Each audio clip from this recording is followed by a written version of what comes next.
Hi guys, I wanted to share some more of my missionary experiences, if you will, but also to show you how it connects, goes around in a big circle back to mom and dad. And I'm going to try to get all the way through this and explain it without boring you to tears.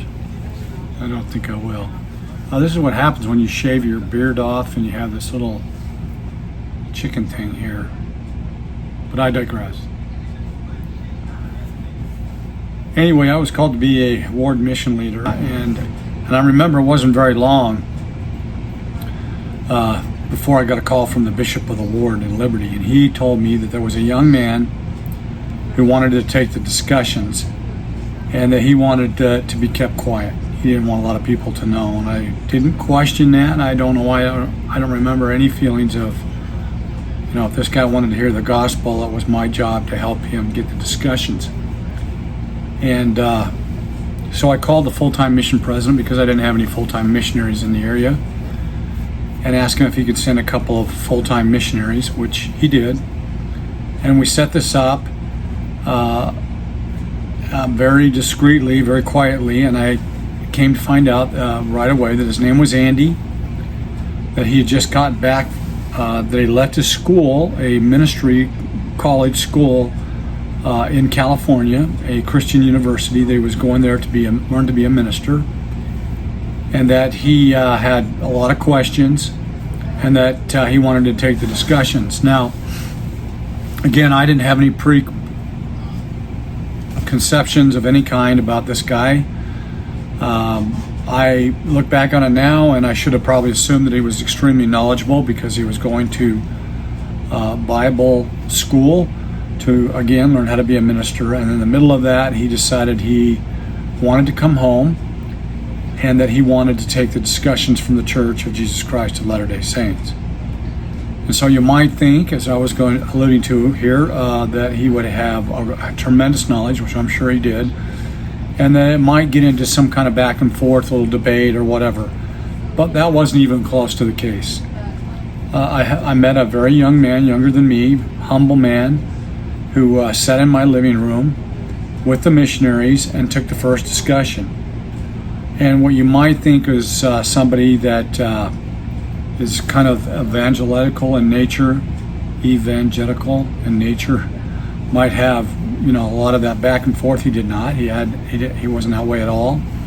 His questions were simple and beautiful.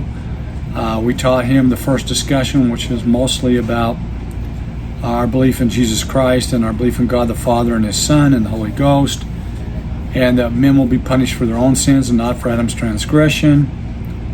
And he said almost nothing. He just had a few small questions, and he took all the information in.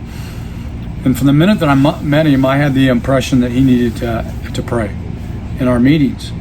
And so as we got to the end of it, and they're about ready to finish up, and we asked him if he wanted to take another discussion, which he said he did. I asked him if he would give the closing prayer. And he immediately looked down at the floor and didn't look up at me for a long time, and then looked up and said, "No, I'm not ready to do that." So we adjourned our little discussion. We made an agreement to meet soon thereafter. He came back for the second discussion. We went through all of that, a little bit more into the prophet Joseph Smith and his desire to know which of all the churches to join. He had heard the story before. He was familiar with it, but he wasn't combative at all. He just, again, took it in. We gave him some reading assignments, as they always do. He agreed to take those assignments, read those assignments, and we agreed to go to the third discussion, which he was all for. Again, I felt strongly that he needed to pray, so when we got, because it was my home and I was the ward mission leader, I said, "Hey, Andy, would you give the closing prayer?" And he got a little frustrated and squirmed in his chair and said, "No." And so that was the first time I got a exasperating look from one of the missionaries. Looked over at me like, "Give the guy a break, So the third discussion came. Again, we found him to be amenable, very pleasant, no harsh back and forth at all. Just a humble guy with humble questions about the things that he read, that he found fascinating to him, that seemed like he was enjoying what he was reading. It was very nice, a third discussion. And again, the impression came to me even stronger, even though the missionaries were looking at me, come on, let it go, let it go. I asked him if he would give the closing prayer. He turned me down again. And by that time, we agreed to meet again. And by that time, one of the missionaries kind of took me to the side a little bit and said, maybe this is not such a good thing.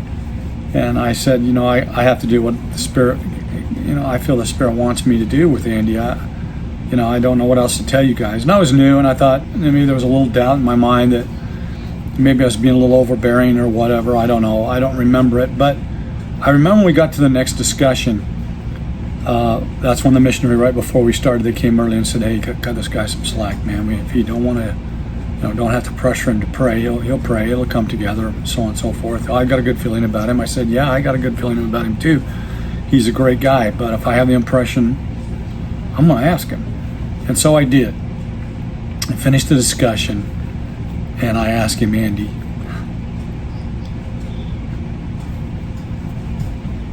would you give the closing prayer? And he looked down, as he always did when I did that, as if he knew it was coming. And one of the missionaries spoke up and said, hey, Brother Murphy, I'll give it. And he said, he looked up for a second and said, no. I will give the prayer. And I can't tell you that there was anything remarkable or unique or special about the prayer other than the fact that when and it was humble prayer, it was thank you for the missionaries, a little bit of what was going on came out. Thank you for this young lady that I met, that I'm in love with, and the questions that she proposed to me that got my wheels turning. He mentioned that in the prayer as I remember it. And just thank the Lord for these missionaries and for teaching him these lessons. And as he did that, it was like the Spirit just fell down on the room, on us. And when he said amen, none of us moved. We just sat there in the room for a few minutes, just enjoying that feeling of the Spirit. I don't know if you've ever felt it in a discussion like that before. And then Andy looked up and said, I want to be baptized into this church. Will you baptize me?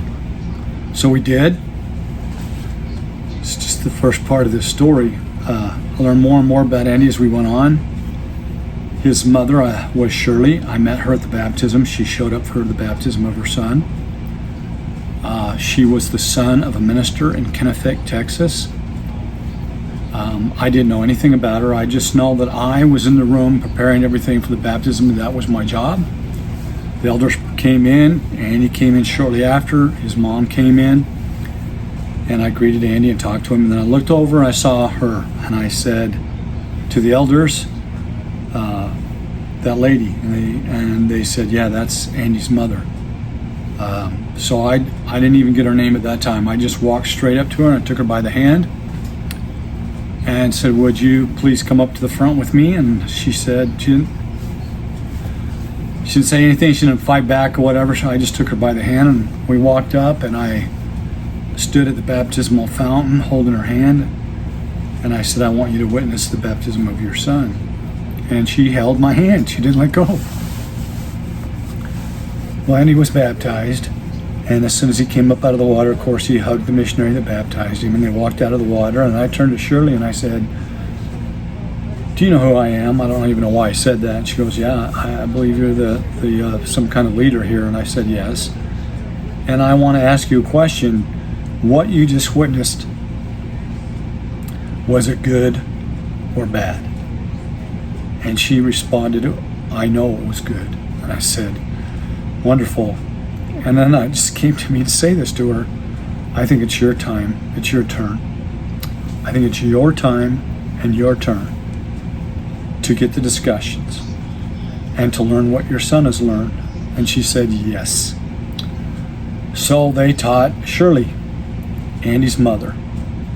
Now, I'm going to give you some backstory because, yes, she joined the church. She became a member. Andy had left the school because of a girl that he met that he thought he was in love with, who wanted to be married in the temple, had all kinds of questions that Andy, as a minister or pre-minister or whatever, could not answer completely to her. So he got the discussions, got baptized, brought his mom. Now, his mom was a very special lady, because when Andy came and said that he was taken, he told his mom he didn't dare tell anybody else, because Andy's grandfather was a minister in Kennebec and expected Andy, and I believe was paying for the school for him to go to California and finish that school so he could be a minister in their church. And Andy came home early, but he did share, as my understanding, with his mom that he was taking the discussions and that he was reading the Book of Mormon. And that was a big no-no to grandfather. To the point where Shirley said to him, when she found out, that she not only gave her blessing, but encouraged him to do so. As it turns out, Shirley had some really good friends when she was in high school that she liked to hang around with, that she thought was extremely special, and those two girls were LDS, and they gave her a Book of Mormon, which she snuck home and hid in her dresser in her house, and read from time to time. She dared not let her father know, the minister, that she was reading the Book of Mormon, and she encouraged Andy to read it. So Shirley joined the church. And during that time that she was taking the discussions, we were teaching a lot of people. I was amazed at how many people just seemed to come out of the woodwork that we were out teaching. And so I spent a lot of nights not only taking the missionaries to different places to teach the discussions, but eventually asked them, full-time mission president, if he would send full-time missionaries, which he did. And during this time, we were teaching people, and I remember coming home late, and I had to go to school. I was going to Rice Aviation in Houston at the time. And I remember coming home, diving down my street, thinking I got to get home, get to bed, because I had the Rice Aviation from where I was in Dayton was really all the way on the other side of Houston, Texas, and that's quite a drive. That's probably an hour and a half drive to get there. So I wanted to get home, get in bed, get up so I wouldn't miss any of my classes. And I remember driving down Ford Avenue, and that Ford Avenue is the one I told you where everybody's a member of the church, if you watch my last video. But as I was driving down that road, there was a couple of little sections where this guy on the north side had some cattle, and I was driving down that road, and there was a field there with all these cows. And I just felt something awful. I just felt like somebody was watching me, and it wasn't good. And I didn't want to have time I didn't want to get out and look around, say, hey, what are you doing? Who's in here? Whatever. I didn't do any of that. I just drove to the house because I was tired. I knew I had to get up early. And I remember going upstairs was kind of a shift change, if you will, because my wife at the time, Kathy, was going to work, and I came home to watch the kids. She would work a night shift so that I could go to Rice Aviation to school at that time. She worked all weekend, and then she worked during the week too. She was like almost working 2 jobs to support us. God bless her for that. She was just a sweet lady. Anyway, I remember going up into the room. I was ready to go to bed, and I remember standing in it was a 2-story house, looking out the window over to that field and feeling like I could almost sense somebody out there watching me, and they were not good. And it was almost like I could almost see a person. And I remember thinking, it doesn't matter. They can't get in the house. It's locked. I'm tired. I got to go to bed. I climbed into bed and said, I got to quiet the mind and go to sleep. I got to go to school in the morning. And I woke in the middle of the night to a feeling of somebody standing on top of me on my lower legs. Like somebody was standing on one leg, I was laying on my back, and somebody was standing on the other leg.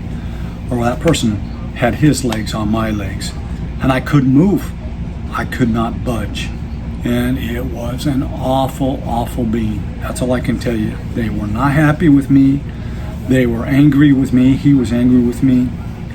And I just remember closing my eyes and praying in the name of the Lord, and by the priesthood which I held, that this, whatever it was, would leave my house. And I just kept praying in the name of Jesus, and eventually, Jesus Christ, that this being slowly went away. And I got out of my bed, and I fell on my knees beside my bed and just cried like a child. And I I'm not doing anything. I'm a nobody. I don't know why somebody would hate me like that. That's just some being from the unseen world really let me know that he hated me. Well, life went on. I made it to school. I kept going. Shirley was baptized. There was a lot of other people that we ended up teaching. The long and the short of the Shirley story was the missionaries continued to meet with the grandfather, was Shirley's father. He had noticed he was in the last stages of cancer. He had smoked all of his life and it was taking his life. And he was in the last stages of his life. And he saw the difference in Andy, and he met Andy's bride, which they eventually got married. And Shirley and Andy made such wonderful changes that this minister could not, what's the word I'm looking for? He couldn't believe it. He marveled at the changes that he was seeing in his daughter and his grandson. So he started taking the discussions. And right before he passed, he quit smoking for, I don't know what the rule is or what they were looking for. Usually when you go to get baptized, you meet with either a bishop, or you meet with a couple of different missionaries that aren't teaching you, or you meet with a zone leader, or you meet with sometimes even a mission president. I don't know who grandfather met with, but he quit smoking long enough that they were able to baptize him in the swimming pool of his house to the Church of Jesus Christ of Latter-day Saints before he passed. It was a remarkable experience. I was too busy with school and too many other things to witness it, but this is what the missionaries told me. So time went on, and we taught a lot of people, and I want to share some of those stories with you really bad because they're just really remarkable, and I probably will in the third section of this. But I remember I left Dayton, Texas. I'd moved away, and I'd come back, and I wanted to visit Shirley because she became like a dear friend, somebody very special to me. And I went out to her house, and I was a little upset with the ward because she stopped coming to church, and I heard that she stopped coming to church because she couldn't stop drinking tea. And initially, to get baptized, she stopped drinking, and now she was back on it, and she just didn't feel worthy enough to go to the church. And I was upset because Shirley was one of the sweetest, dearest people that you'd ever want to meet in your life, and it just blew me away. So what? She drinks tea. Give her time. She just became a member. In time, she'll change. In time, the Spirit will help her change. I was really frustrated, and I wanted her to know that I loved her, so I drove out there to see her. And when I got there, I visited with her and her husband, who did not become a member of the church. And he and I sparred over some farming ideas that he had. But at any rate, she said, I was about to leave. She said, no, before you go, I want to share something with you. And I said, okay. So she left the room, and she came back, and she had this, almost like a screenplay. If you ever seen a screenplay, we have the three brats, and it's all white pages. She had something like that, and she brought it out, and she set it on her lap. She said, Steve, do you know what this is? No, I have no idea. She said, this is since my father was the minister in this area, I kept a record of all the people who were born, who were baptized into the church, and who were buried in the graveyard in Kenefick. This is their family history. I kept it. And there was another lady in the ward who had deep pockets, who renovated the Kenefick cemetery and fixed as many of the stones as they could and cleared the grass, and then the front of it, so that people, if they were coming to do genealogy for that area, they put a huge plaque on the front with all the names of all the people that were buried in there. And this lady in the ward, who was a dear friend, became a dear friend of Shirley's, helped pay for that. And so she was there one day. She told me, I'm there, and they're going to have a ceremony because the city of Kenefick's coming. They like it too.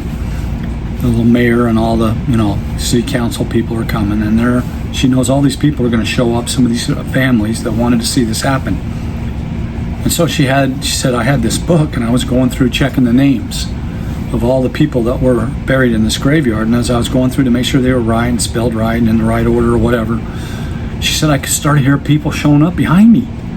And she stopped for a minute. She goes, no, I got plenty of time to do this. Why are these people all showing up so early? And she was getting maybe a little frantic, going, checking the names, and more people were showing up.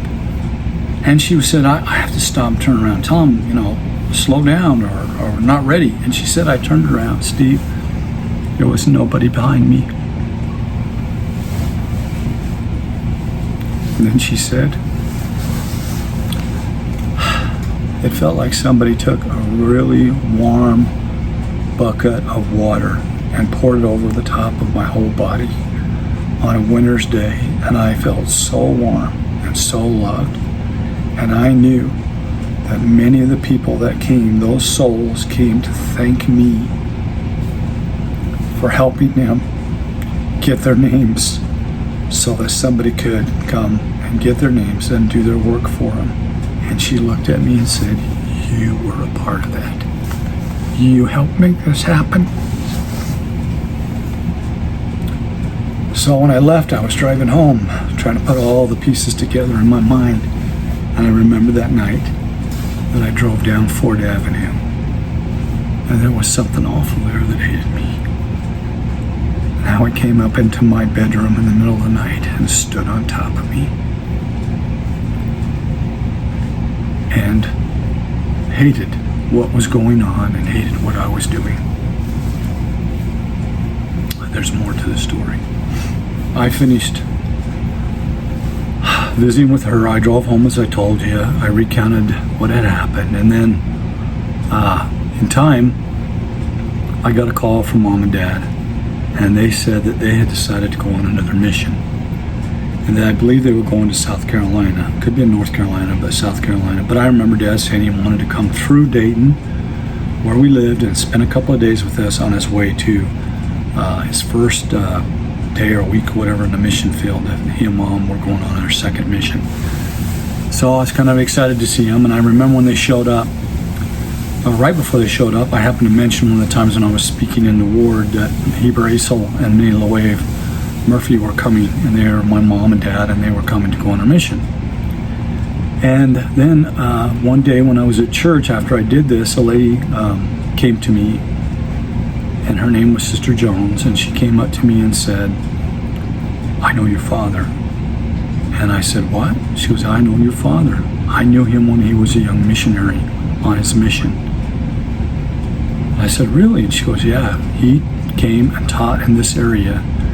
And she says, and I can prove it to you. And she told me one of the stories that Dad told me about his mission. She reiterated it to me at that point in time. And I knew that my mom and my dad, particularly my dad, had been in the same area that I am in now as a ward mission leader, teaching the gospel he did as a young missionary. The world's a small place. But I remember the day, a couple of days that he came and stayed, I was busy. I don't remember where I was, but I wasn't able to go with him. But he met with Sister Jones and Sister Lewis, who lived down at the end of the street. It was LDS, and some other people who he was around him with when he was a young missionary. So, the world is a small place. Father in heaven knows who you are and where you are and what's going on. If you'll just turn to him and ask him to become more in your life, and if you'll let him prevail in your life, you'll see miracles that will just amaze you. I've seen many, and the next vlog I will talk about some more of those missionary experiences in a time when I felt weak and was struggling. Not only did Shirley encourage me as a dear friend, but I got a message from Andy too, thanking me for what he and the missionaries were able to bring to him in his life. And it really wasn't us, it was Father in heaven. We were just along for the ride. So, thanks for watching this one, and we'll see you on the next one.